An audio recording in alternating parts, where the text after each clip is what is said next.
सांडग्याची भाजी हो, लांडग्याची नाही, लांडग्याची ऐकलत का? सांडग्याची भाजी. सांडग्याची भाजी कशी करायची, मेन म्हणजे सांडगे कसे करायचे हेच आपण आज पाहणार आहोत. त्यासाठी व्हिडिओ तुम्ही शेवटपर्यंत पहा. या ठिकाणी छान असे सांडगे आहेत ना, ते तेलामध्ये खरपूस भाजून घ्यायचे. आणि बरं का, हे सांडगे तुम्ही असेच देखील खाऊ शकता. चवीला अतिशय छान लागतात. लहानपणी काही जणांनी खाल्ले देखील असतील. तर आता हे सांडगे आपले छान असे भाजून घेतलेत मी लालसर. असे सांडगे लालसर भाजून घेतले ना, किंवा आपण भाजी करता आपल्याला जास्त वेळ लागत नाही, पटकन सांडगा शिजतो आणि चवीला देखील खूप रुचकर लागतो. तर चला आता याच्यामध्ये मी कांदा वगैरे छान असा तेलामध्ये टाकून घेतलाय, कढीपत्ता टाकून घेतलाय.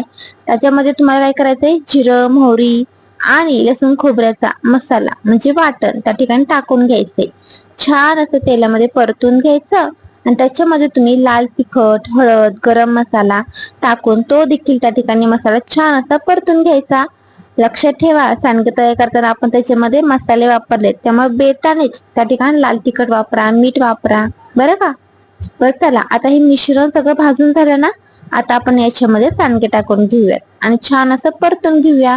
त्याच्यामध्ये पाण्याचा वापर करा, तुम्हाला जेवढी भाजी हवी, पातळ, मीडियम वगैरे अशा पद्धतीने. आणि वरून मीठ घाला. आपली सांडग्याची भाजी तयार. उकळ आल्यानंतर, छान शिजल्यानंतर त्याच्यामध्ये शेंगदाण्याचा कूट घाला. खूप छान लागते भाजी, बाजरीच्या भाकरी बरोबर, ज्वारीच्या भाकरी बरोबर.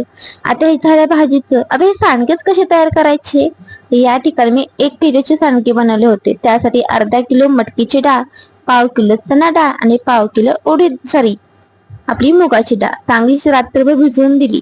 आणि भिजल्यानंतर छान असं जाडसर वाटण मिक्सर मधून काढून घेतलं. तुम्ही देखील सकाळी किंवा संध्याकाळी झोपताना डाळ भिजत घालू शकता. आता छान अशी डाळ भिजली, त्याच्यामुळे आपल्याला दुसऱ्या पाण्याची, एक्स्ट्रा पाण्याची गरज पडणार नाहीये. तर या ठिकाणी बघा, लसूण, त्यानंतर अद्रक, हळद, त्यानंतर लाल तिखट, मीठ, मिरची थोडीशी वापरली हिरवी, असे असे वाटण करून घ्यायचं आणि अशी ही डाळ त्या ठिकाणी मळून घ्यायची. अजिबात एक्स्ट्रा पाणी लागत नाही, कारण आपण भिजून घेतली होती की नाही डाळ. मग आता सांडगे तोडायला आपण सुरुवात करूया. तर बघा, मी अशा प्रकारे घरातच सांडगे तोडून घेतले. असं काही नाही की ऊनच पाहिजे. छान असे घरामध्ये सांडगे तोडून घेतले, ते सुकून दिले आणि त्यानंतर पत्र्यावरती नेऊन ते त्या ठिकाणी वाळत ठेवण्यासाठी सांडगे ठेवले. तर माझे ते सांडगे तयार आहेत. तर चला, ते मग तुम्ही देखील असे सांडगे करा आणि रेसिपी आवडल्यास आपल्या व्हिडिओला लाईक करा, चॅनलला सबस्क्राईब करा.